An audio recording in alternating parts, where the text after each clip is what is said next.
Hi guys, what's up?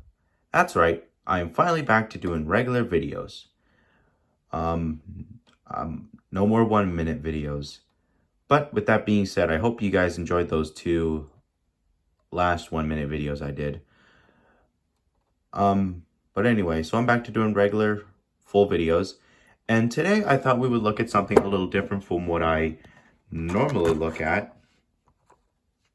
Today I thought we would take a look at my Lego ships or Lego ocean liners. The reason why I say ocean liners is because, as you can see, there's a 1900s theme going on with very memorable ships and very famous ships. We got the Olympic class from the White Star Line. We got the Olympic, the Britannic, and of course, the Titanic. And then for Cunard Line, we got the Lusitania, the Carpathia, and one lone U-boat. So we'll get into these. Now, before I get into it, I actually just want to tell you guys a little something. These boats were actually made forever ago. I made these back in January of 2018. And just this past week, I found them in a basket in my closet, and they were all in pieces. So I put them back together, and I thought, maybe I can show them off. So we'll go one by one on all the ones I made. Start off with, of course, the legendary Titanic. Lots of history behind this particular vessel.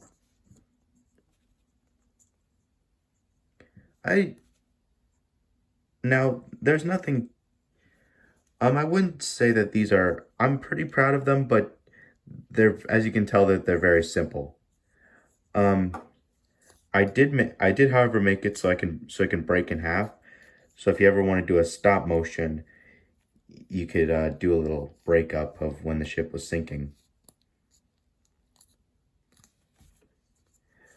What I did, and I even added the nameplate right there. I just typed out the name Titanic, printed it, and I did this for all the other ships. I put their name on both sides.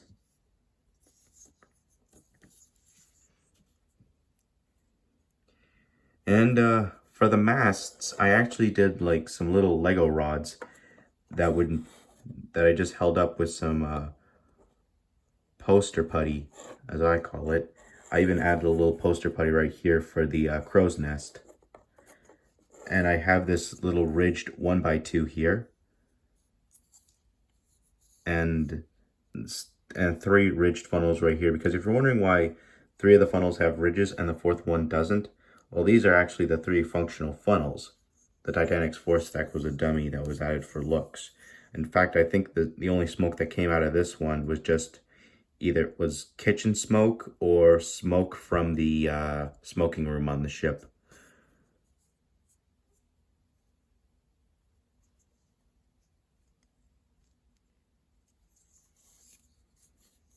So yeah, I'm pretty proud of this one. Like I said in the beginning, it's a very simple 2D vessel, but all in all, I'm still proud of it. So yeah, that's the Titanic. Now next, we'll get into the Olympic, the one that started it all for the Olympic class.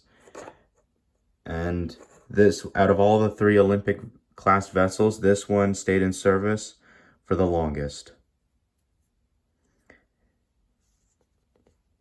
So it's pretty much the same as Titanic, just, like the way, another way you can even tell that it's, other than you can tell that it's the Olympic and not the Titanic, it's because if you flip it on its side, there's this. It's a little different setup. So this is the Titanic and this is the Olympic. That's the way I identified them before I put their nameplates. And sometimes you have to center the masts to make sure they're upright. And did the same thing with Titanic with the 3 funnels, and I mean, well, 4 funnels, but the 4th one was a dummy. Bridge, pretty much the same, other than the different water line and different name. But yeah, this one is pretty cool. I was initially planning to do Olympics paint livery that she had during World War One, but I just never got around to doing that, so I just did the White Star Line colors.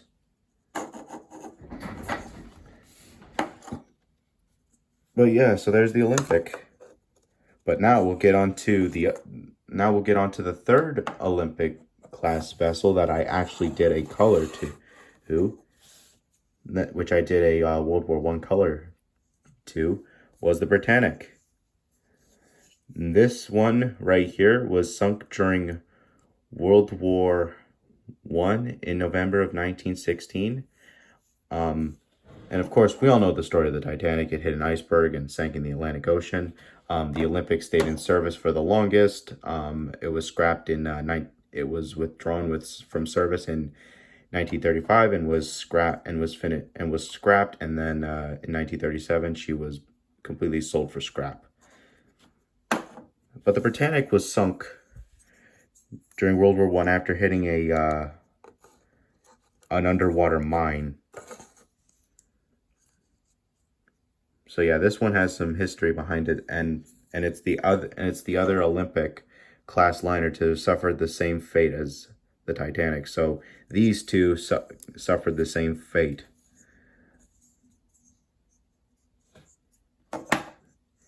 Anyway, back onto the actual vessel itself.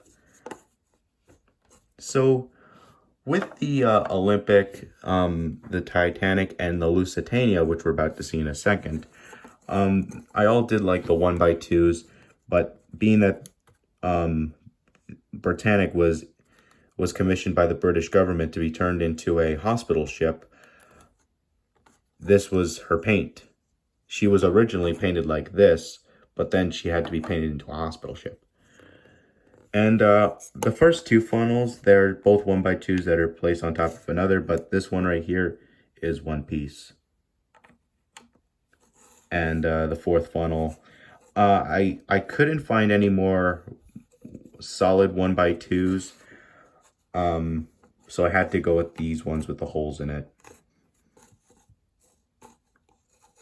Whoopsie.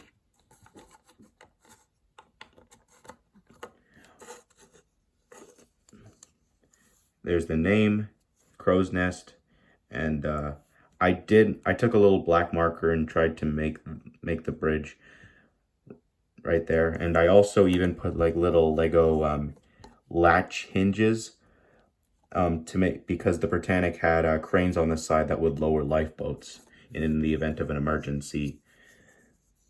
But never got around to that. All in all, it's still a good looking liner. Just there are a couple things I'm not too happy about it, but whatever. Whatever. Still happy with it. So that concludes all the Olympic class liners, and now we'll get into my one and only Cunard Line vessel, the Lusitania.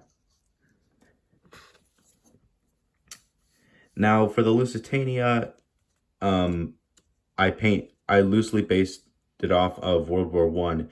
It wasn't in service it was still an ocean liner during World War One, but it was sunk in 1915. It was sunk by a German U-boat, and we'll get into the U-boat in a second. But the ship was painted black to kind of hide, kind of camouflage, almost like camouflage, to keep it off the sonars of U-boats. But that didn't stop a U-boat from sinking it. All in all, so yeah, I'm pretty proud of this one. Add the Lusitania name. And So yeah, there's nothing too much to say about the Lusitania other than its story and what I did with it. But it's still really cool. I really like it. I like how it turned out. In fact, it was one of the ones I was looking forward to building. So yeah, that's that. And now we'll get into my one and only tramp steamer, the RMS Carpathia. This vessel was the ship known for rescuing the survivors of the Titanic. It set out days earlier from New York to Europe, and it received Titanic's distress calls. It was 58 miles away when the Titanic was sinking. However, that didn't stop the captain from turning the ship around and heading towards the sinking Titanic. But unfortunately, by the time she got there, the Titanic was already gone. But she picked up the survivors and took them to New York. And in 1918, she was also sunk by a U-boat, U-55, which is the same U-boat I made. Got the Carpathian name. And it's the only Lego vessel I did to have the two, like, actual kind of masts that actually, like, plug in, like Lego, instead of just, like, Lego rods and poster putty like I did for the others.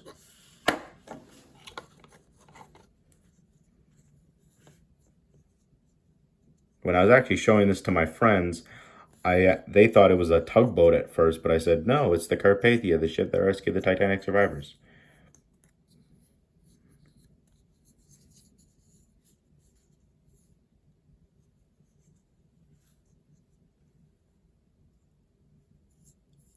Anyhow, so that concludes all the historic vessels. Now we'll get on to an enemy vessel, a U-boat, or U-55, which was the U-boat that sunk the Carpathia.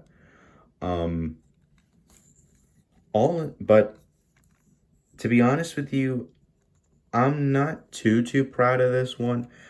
I mean, now of course this is Lego. I mean, I loved building Legos when I was little, but it's just not right. And even if it is Lego, that does not, it just doesn't look right to me. It's way too square. And so what I might, and I have this little missile right here that would fire at but I would, like, if you were to do a another stop motion, you could do a sinking like that. And it has two different 1x2s. It's got the little post sticking out of the white one, and then at the end we have a 1x2 because couldn't do the whole thing. But like I said, I think I might just take this apart and make it into something else in relation to this spinning Lego piece on the top. Oops. There's a better look at it.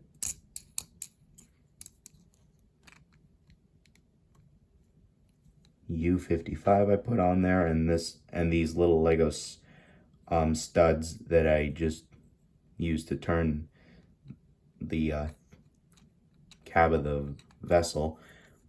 But yeah. I might turn this into something else, so be on the lookout for that. It will require me to pull out all my whole bin of Legos that are in storage. Well, they weren't my Legos. It was my brother's also. Me and my brothers played with those Legos, but whatever. So yeah, I might turn it into something else and use this spinning piece for what I want to use it for. But anyhow, so let's line up all these vessels.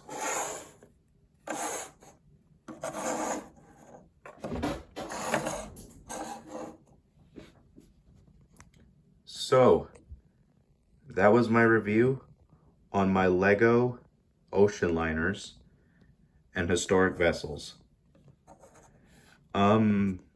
I'm very proud. I was very proud of them when I finished. And the way I did it was because I built the Titanic first and the Carpathia first. And then the Olympic and Britannic came next. And then the Lusitania came next. And then the last thing I did was the U-boat. Here's a better look at all of them. But yeah, I was planning on doing more. I had ideas. I was planning on doing like the Mauritania, the Queen Mary, and other historic ocean liners. But those just never came to be. But I am proud of these five actually. But I am proud of these 6 vessels. I love ships, and I'm fascinated with the history of the Titanic and all the other vessels from her sisters, her rival, her savior, and an enemy. Well, this is an odd one out, like I said. But yeah, that's that. I hope you guys enjoyed my review. Let me know what you think about my Lego Ocean Liners, and take care. Have a great weekend, and I hope to see you in the next video, guys. Peace.